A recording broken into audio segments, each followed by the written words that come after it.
Magandang araw po sa inyong lahat mga kababayan at welcome back dito po sa ating munting channel Pinas News Review, kung saan nare-reviewin po natin ang mga mahalagang balita dito sa Pilipinas. Mga simpleng komento sa mga issue dito sa Pinas. At eto nga mga kababayan, naku po, delikado, Tory Marbel, mananagot na, Abalos lahat nilaglag, hugas kamay sa nangyari sa KOJC. Nako, yan mga kababayan ang ating alamin at bibigyan ng komento mula po ito kay Banat Kabayan TV. Nasa description po ang full video link ng video ito. Subscribe na po kayo. At kung bago ka pa lang at di pa po nakapag-subscribe sa ating munting channel, please don't forget to subscribe. At i-click na rin po ang bell notification para updated po kayo sa lahat ng ina-uploads nating reaction video. At eto nga mga kababayan, bago po natin muling pakinggan, panoorin at bigyan ng komento ang video ito, may isi-share lang po ako mga ka-review natin. Nakakatawa rin ito kasi nagbunga na po nagbunga na po yung kanilang mga tinanim. Nako, dyan sa KOJC compound. Nako mga kababayan, eto ipapakita ko po muna sa inyo itong video ito, no? Na kung saan tumatakbo pa ito mga kababayan, tumatakbo-takbo pa.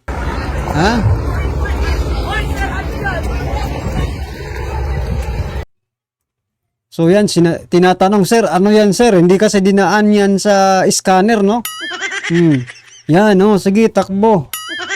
Ano kaya ang laman nito mga kababayan? At ayaw nilang makita ng mismong may-ari ng lugar na yan, di ba? Nako talaga, Sige, tumakbo kayo ng tumakbo. Dalian nyo para hindi makita yung laman yan. Nako naman, hindi dinaan sa scanner mga kababayan. Diniretso na po doon, no? Tama po ba yung, eto, tanong lang po natin mga kababayan, no? Tama po ba yung ginagawa nila? Na hindi nila, walang transparency dito mga kababayan. Kaya hindi talaga nakakapagtaka, hindi po nakakapagtaka kung ganito ang maging kasunod na pangyayari. Ito po ang sunod na nangyari. Mga passageway, armas, natagpuan sa loob ng KOJC compound. DILG Secretary Abalos po ang nagsabi. Matapos nilang, di ba, matapos silang magdala ng kung ano-ano dyan sa loob na hindi pinapakita sa KOJC personnel, no? Hindi dinaan sa scanner. So ito po yung bunga ng kanilang mga ginagawa. Ito, News 5 3 hours ago. Natuklasan ng kapulisan ang mga komplikadong passageway. Ano ngayon kung komplikado? 'Di ba? As long as ginawa 'yan sa kanyang purpose, ano naman ang gusto nyong ano naman, yan po ang design ng yan, lugar na yan, 'di ba? Yan komplikadong passageway. Ang tanong, natagpuan nyo ba sa passageway? Si Pastor Apollo Kibuloy. Kung natagpuan nyo, congratulations. Pero wala kayong binabanggit dito. Ito po ang kanilang natagpuan. Explosives at armas sa loob ng Kingdom of Jesus Christ. Nako, ito na. Nagbunga na po. Nagbunga na mga kababayan yung mga pagtatanim sa bukid. Yan. Ayon kay Department of Interior and Local Government Secretary Benjamin Abalos Jr., may nasa 42 gusali sa loob ng naturang compound. So what's the problem? What's the point? Ano pong pinupunto ni Abalos? Kung ganyan naman talaga ang disenyo, sa napakalaki niyan, gusto mo ba isa lang ang matagpuan mo?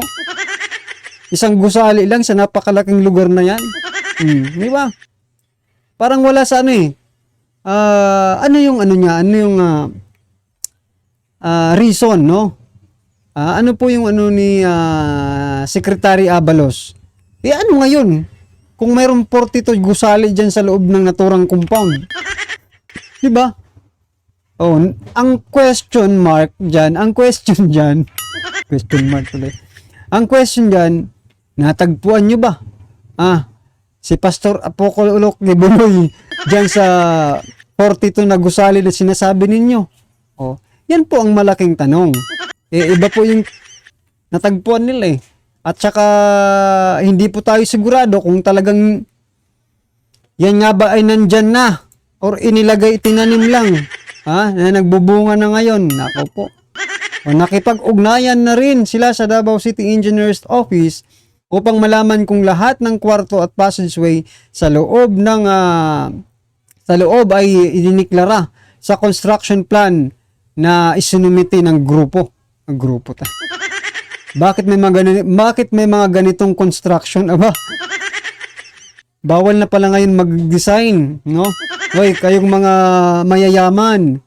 Oh, kasi hindi naman tayo makakapag-provide niyan, no? Kayo pong mga mayayaman, mga OFW, na nagtatrabaho diyan sa ibang bansa, OFW nga, di ba? Wag po kayong magpapagawa, ng bahay na marami pong pasikot-sikot pa. Kailangan isa lang po yung daanan.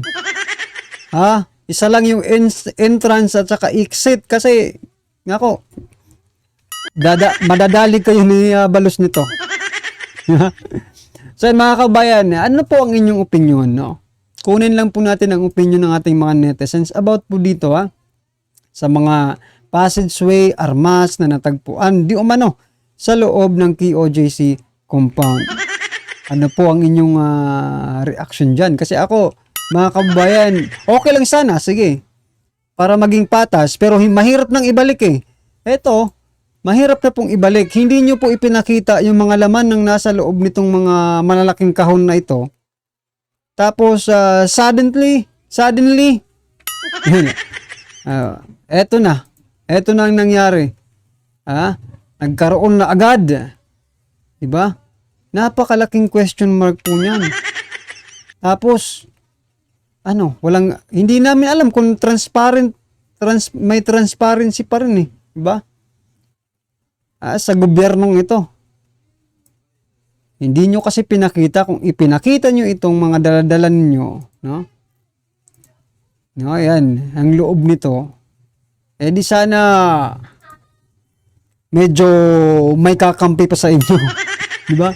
Pero sa nangyayaring ito, medyo alanganing kumampi sa PNP eh. Palaging sila po ang laging gumagawa ng mga hindi tama. Diba? Tama ba yan na hindi mo ipakita or i-scan man lang yan? Tapos, maya-maya, may news ng ganito. Armas na tagpuan sa loob ng KOJC compound. Nako. Yan mga kababayan, ano man po inyong reaction, i-comment nyo na lang po.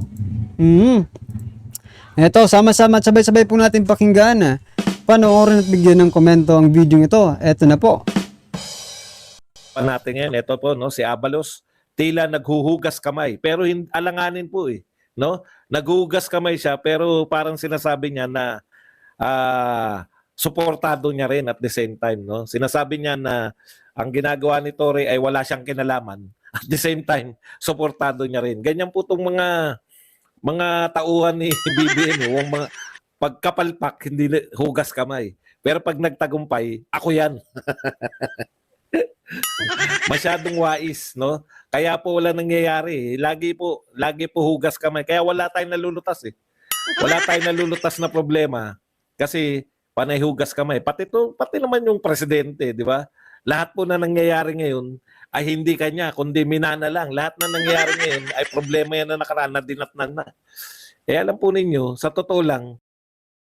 So kung ganyan pala ang kanilang pag-iisip, no, na hindi ko to problema, dinatnan ko na lang to, ang problemang ito. Di sana po hindi na po kayo tumakbo bilang presidente o ano pa mang posisyon, di ba? Kasi hindi po talaga mawawala ang problema sa ating bansa, no? Ang kailangan po continuing solutions, di ba? Ang dapat i-offer ninyo, hindi po yung pabalik. Patras po yung pag-iisip ninyo, dapat advance, di ba? Advance po kayo mag-isip.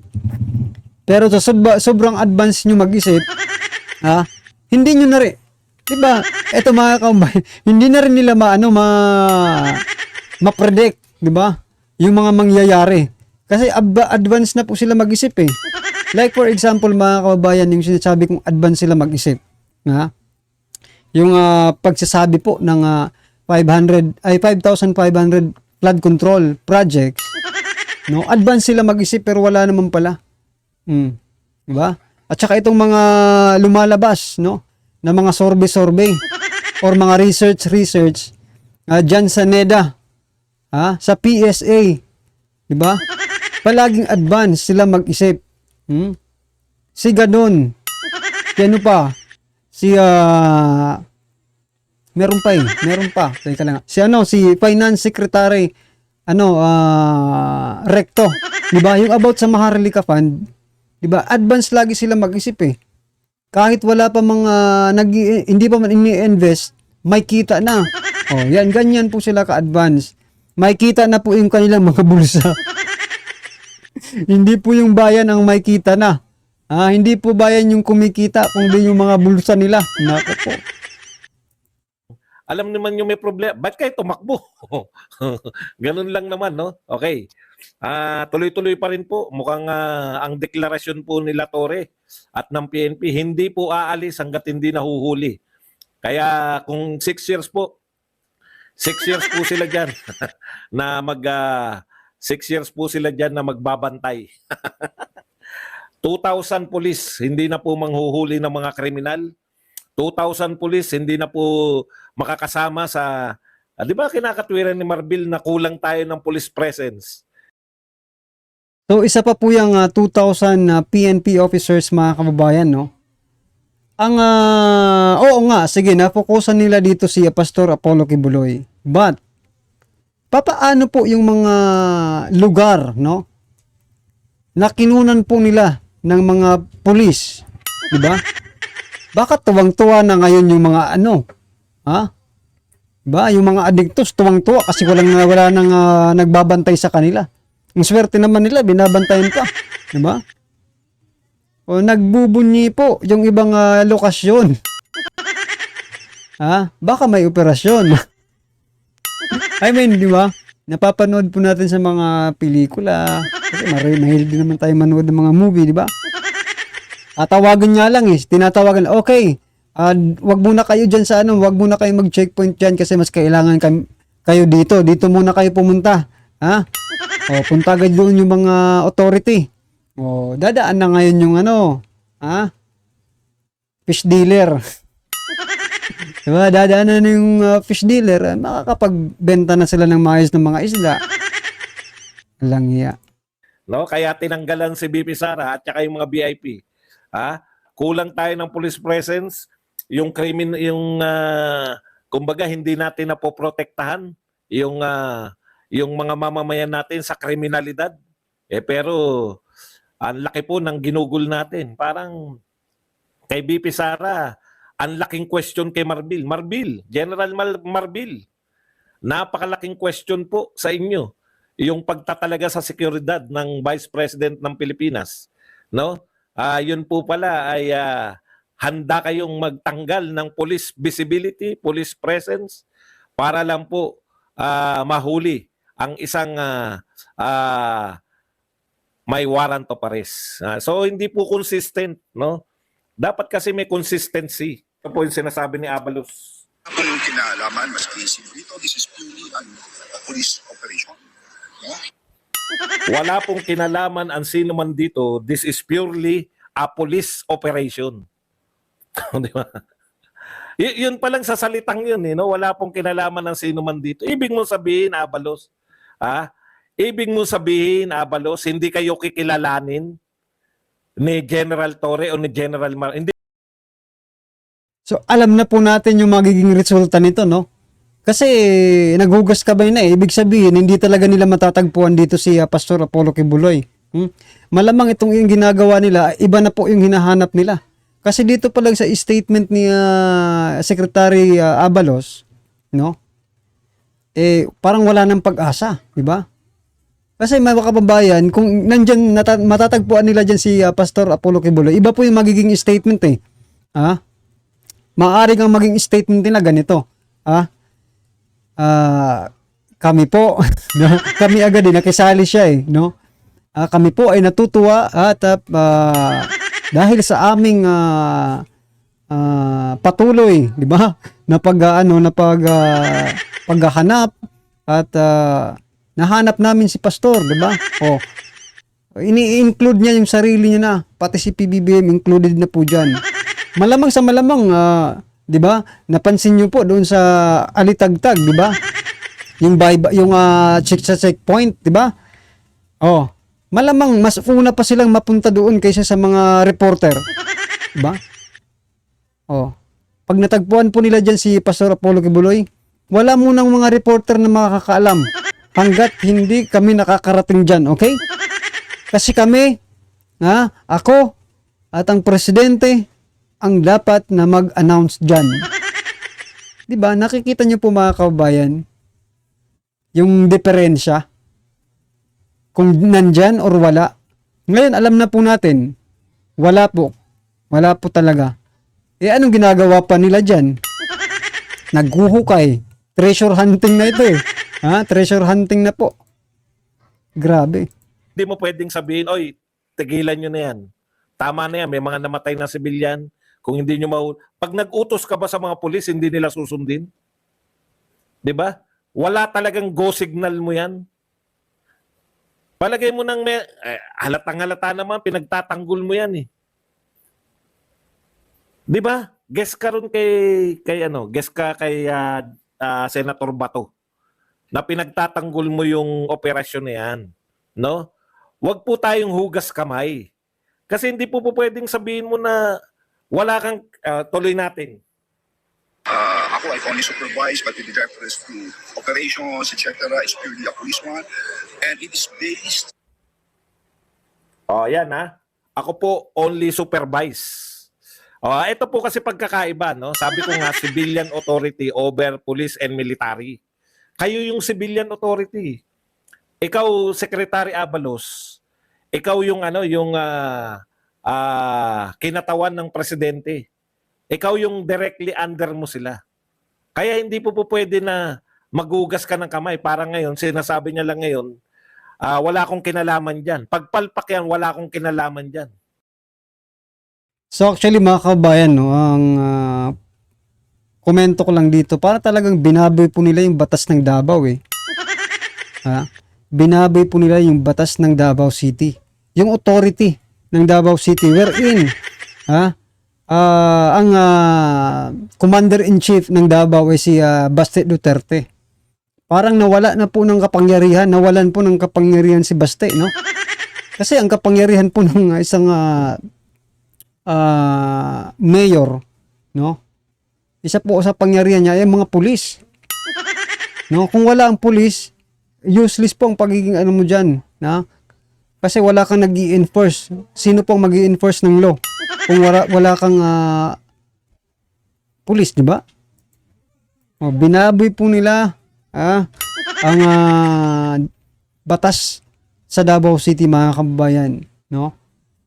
Ano sa palagay niyo po? Tama po ba yung sinasabi ko na binaboy nila?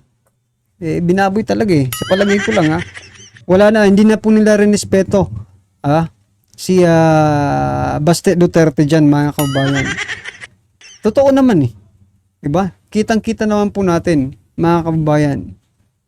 Well, anyway, ano man po ang inyong reaksyon, opinion, or kritisismo sa video ito, i-comment lang po sa baba. Para at least alam po nating mga kababayan ang inyong pong opinion patungkol po dito. Right? Maraming salamat po.